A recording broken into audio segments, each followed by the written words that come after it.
What's worse than facing a medieval army in battle? Surviving it. The fate of wounded soldiers reveals the brutal reality of medieval society that most people never learn about. Some found salvation. Others discovered hell on earth because their biggest enemy wasn't on the battlefield, it was waiting for them afterward. Getting hurt in medieval battle meant your survival depended on tools that looked more like torture devices than medical equipment. Knives, bone saws, iron probes, and red-hot fire became the difference between life and death. Medieval surgery was basically blacksmithing, except the metal being shaped was your body.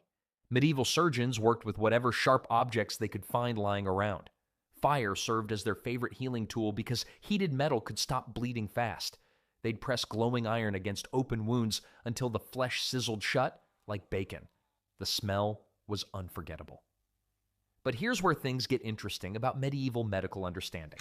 Boiled wine became their go-to antiseptic, though they had no clue why it worked better than regular water. Medieval people thought disease came from bad air or angry spirits, not tiny invisible creatures. Then came the real fun part that wounded soldiers dreaded most. Arrow removal was like the world's worst fishing expedition ever attempted. Those iron hooks and forceps weren't designed for gentle extraction whatsoever. Surgeons went hunting for arrowheads like they were digging for buried treasure, except the treasure chest was your rib cage. Meanwhile, moss became emergency bandages when nothing else was available in the field. This actually wasn't as crazy as it sounds to modern ears. Moss has natural antibacterial properties that medieval healers discovered by accident. Of course, no medieval medical treatment was complete without the famous bloodletting procedure. Feeling feverish? Time to drain some blood immediately? Wound getting infected? More bloodletting was always the answer. Their solution to too much blood was always less blood, like trying to fix a flood by removing the dam. Head injuries received special attention through a technique called trepanation that sounds terrifying today. Doctors would drill holes directly into skulls to relieve pressure on the brain, with primitive tools that barely worked, while patients remained conscious throughout the entire procedure. At least herbal medicine offered some genuine hope for wounded soldiers seeking relief. Plants like comfrey, yarrow, and plantain actually do help wounds heal faster than nothing. Medieval healers didn't understand the science behind it, but they knew what worked. When injuries proved too severe for any treatment available, amputation became the only option left. No pain medication existed anywhere in their world. Just sharp saws and prayers that patients would pass out quickly. The closest thing to anesthesia was a wooden stick to bite down on and hope for the best. Most soldiers who survived the cutting died within 3 to 5 days anyway from complications. Infection was the real killer stalking medieval battlefields constantly. Without understanding germs or sterilization, even small cuts could turn deadly, yet not everyone was allowed to wield these life-saving tools. Surgery in medieval times wasn't a free-for-all where anyone could grab a knife and start cutting people open. Strict rules controlled who could legally slice into human flesh without facing serious consequences. Barber surgeons held official licenses to perform medical procedures on wounded soldiers and civilians alike. These weren't your friendly neighborhood hairstylists who just trimmed beards for coins.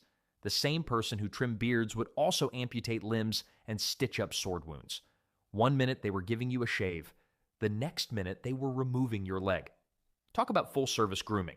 Meanwhile, military surgeons traveled with armies during campaigns, but they were rarer than honest tax collectors. Most kingdoms had maybe a handful of trained surgical professionals for their entire military force. Monks took a completely different approach to healing wounded soldiers and sick civilians. Religious rules prevented them from spilling blood, which meant no surgery allowed under any circumstances. Instead, they focused on herbal remedies and praying over wounded soldiers with devotion. But women faced the most complicated restrictions of all when it came to medical practice. Midwives possessed extensive medical knowledge from years of delivering babies and treating sick families. However, treating wounded soldiers put them in dangerous territory where witchcraft accusations could lead to death. Then there were the peasant soldiers who had the worst luck imaginable on medieval battlefields. Elite warriors received care from private attendants who knew basic medical procedures. Common foot soldiers, they relied on fellow troops for makeshift medical help using whatever was available. Your battlefield surgeon was probably the same guy who shared his moldy bread with you the night before. Guild systems in major towns regulated medical practice like exclusive country clubs with strict membership requirements. You couldn't call yourself a surgeon without proper approval from established guild masters. Medical education happened through apprenticeship programs, not formal schools. Rural women often possessed the deepest knowledge about healing herbs and traditional remedies passed down through generations. Generations of medical wisdom passed from mothers to daughters through careful observation. Unfortunately, witchcraft paranoia made their expertise legally dangerous to use publicly without facing accusations. Social class determined everything about medical treatment quality in medieval society without any exceptions. Noble warriors received professional care from trained experts with proper tools. Common soldiers got help from whoever happened to be available. The difference between rich and poor medical care was like comparing a royal feast to scraps from the stable. The cruel irony was obvious to anyone paying attention to medieval society. Those who knew the most about healing were often forbidden from helping those who needed it most, which raises the next logical question. Finding proper medical care after battle was like hunting for a decent hotel during the apocalypse.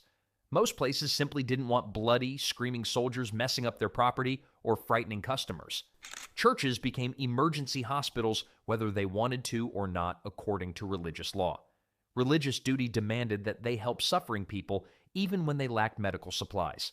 Wounded fighters were dragged into sanctuaries, their blood mixing with holy water on stone floors. Nothing says sacred space quite like turning your altar into an operating table. Barns offered practical shelter when better options weren't available anywhere in the surrounding area. At least they stayed dry and blocked the wind from making wounds worse. Unfortunately, injured men ended up lying on straw that hadn't been changed in months. Moreover, manorial halls sometimes opened their doors to wounded fighters who had served faithfully. Lords had obligations to men who'd served them faithfully in previous battles. Space remained limited, though, and resources were always scarce during wartime. Priority treatment went to valuable knights, not expendable foot soldiers. Monasteries with dedicated infirmaries provided the highest quality care available anywhere in medieval Europe. Monks had real experience treating illness and injury through years of practice. Their medical facilities were clean, well organized, and staffed by people who genuinely cared about healing. Nevertheless, dedicated hospitals existed in some major cities, though they remained rare and constantly overcrowded. Places like St. Bartholomew's in London treated hundreds of patients using medieval resources designed for dozens. Running a medieval hospital was like trying to serve Christmas dinner to the entire village with one chicken and a turnip. Towns near battlefields often refused entry to wounded soldiers completely, barring their gates against desperate men. Fear of disease motivated this harsh cruelty more than anything else in their decision-making process. Town councils worried that infected fighters would spread deadly sickness to local populations. Most wounded soldiers simply ended up on straw mats in whatever shelter could be found quickly. Clean bedding was an expensive luxury that few could afford during wartime. Injured men lay right next to others with festering infections, sharing contaminated air. Additionally, sanitation was practically non-existent in most medical facilities throughout the medieval world. Basic washing facilities were either primitive or completely absent from treatment areas. Environmental conditions made recovery chances even worse than they already were for wounded soldiers. Cold weather slowed healing processes significantly. Summer brought swarms of flies that fed on open wounds. Rats spread disease throughout any enclosed space where people gather for treatment. Yet the physical wounds were only part of the complete story. Medieval soldiers returned home carrying more than just scars and missing body parts from battles. They brought back nightmares, sudden violent outbursts, and emotional numbness that nobody could explain or treat. Today, we understand this condition as PTSD and have developed treatments for it. Back then, people considered it weakness, moral failure, or demonic possession sent from hell. The medieval approach to mental health was basically pointing at troubled veterans and declaring them either cowards or possessed by demons. Veterans came back completely transformed into different people than they had been before war. They'd wake up screaming from nightmares about battles that had ended months earlier. Unexpected noises would trigger violent reactions that terrified their families. They couldn't connect emotionally with family members who had no understanding. Some warriors became hermits, abandoning normal social life entirely to live alone in forests. They'd walk alone to distant holy sites, hoping religious pilgrimage would wash away their mental anguish. These spiritual journeys could take years to complete, and many never returned home. Others joined monasteries not from genuine religious calling, but from desperate need to escape war memories. Monastic life provided structured daily routines and isolation from the outside world. Medieval monasteries accidentally became the world's first mental health retreats, complete with mandatory prayer therapy. Religious confession offered the only socially acceptable way to process overwhelming guilt and fear from warfare. Veterans would tell priests about terrible things they'd witnessed and done during battle campaigns. Some found genuine relief through this spiritual release, while others found talking made worse. But chronic fear and jumpiness earned mockery rather than sympathy from their home communities. Fellow villagers would laugh at veterans who dove for cover when dogs barked loudly. What looked like obvious cowardice was actually damaged minds trying to protect themselves. Families often hid mentally unstable relatives from public view to avoid shame and social consequences. Men who'd once been respected warriors were chained in basements when their behavior became unpredictable. Medieval family therapy involved chains, locks, and hoping the neighbors wouldn't ask questions. No institutions existed anywhere for long-term mental health care in the medieval world. Society had absolutely no framework for understanding or treating psychological trauma beyond prayer. Furthermore, legal systems provided zero recognition of mental trauma as a legitimate war consequence anywhere. A missing hand was visible and might earn sympathy from judges. A broken mind remained invisible and was typically ignored by everyone. The fortunate few eventually discovered ways to manage their invisible wounds through time and effort. But what happened to those whose visible injuries still allowed them to work? Not every wounded soldier became a beggar or social outcast after returning from war campaigns. Some managed to rebuild useful, productive lives despite their permanent physical injuries and ongoing pain. Amputees with strong remaining limbs could still handle farm work using wooden crutches or carved prosthetic legs. Lords constantly needed loyal, experienced men to guard their estates against bandits and rivals. A one-legged guard was still more reliable than a two-legged stranger who might run off with the silver. Wooden prosthetics became surprisingly common for veterans who could afford the craftsmanship and skilled woodworking. Skilled woodworkers carved replacement limbs from sturdy oak or pine, attaching them with leather straps. Walking was possible with practice. Running was definitely not an option for amputees. Village councils sometimes provided food and temporary lodging for well-known local veterans who had served. Community reputation mattered enormously in medieval society where everyone knew each other. A soldier who protected the area before marching off to war could reasonably expect support. Certain monarchs offered small pensions to long-serving or severely wounded fighters who had proven loyalty. These payments were modest, but could mean the difference between survival and starvation during winters. Meanwhile, veterans with minor injuries often found steady work in grain mills, as gatekeepers or collectors. These jobs required less physical ability, but still contributed meaningfully to local economic activity. Medieval society was surprisingly good at finding jobs that matched what body parts you had left. High-ranking veterans received access to the finest prosthetic care available anywhere in their kingdom. Master craftsmen created elaborate metal arm braces and sophisticated leg replacements for wealthy clients. These devices were more about maintaining social status than actual function, but they worked enough. Some scarred veterans worked as military instructors, teaching combat techniques to eager new recruits in camps. Their obvious injuries served as proof of real battlefield experience that couldn't be faked.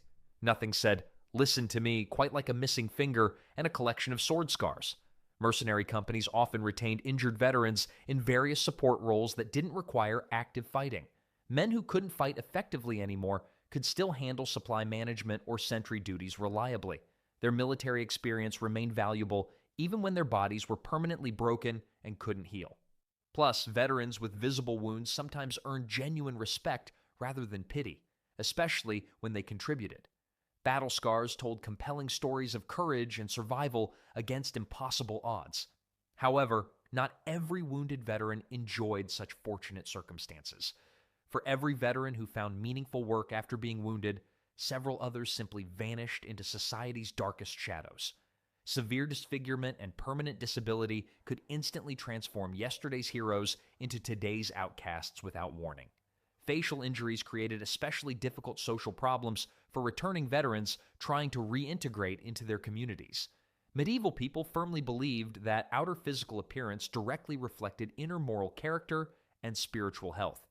A mangled face was basically a medieval scarlet letter, except instead of adultery, it supposedly revealed all your battlefield sins.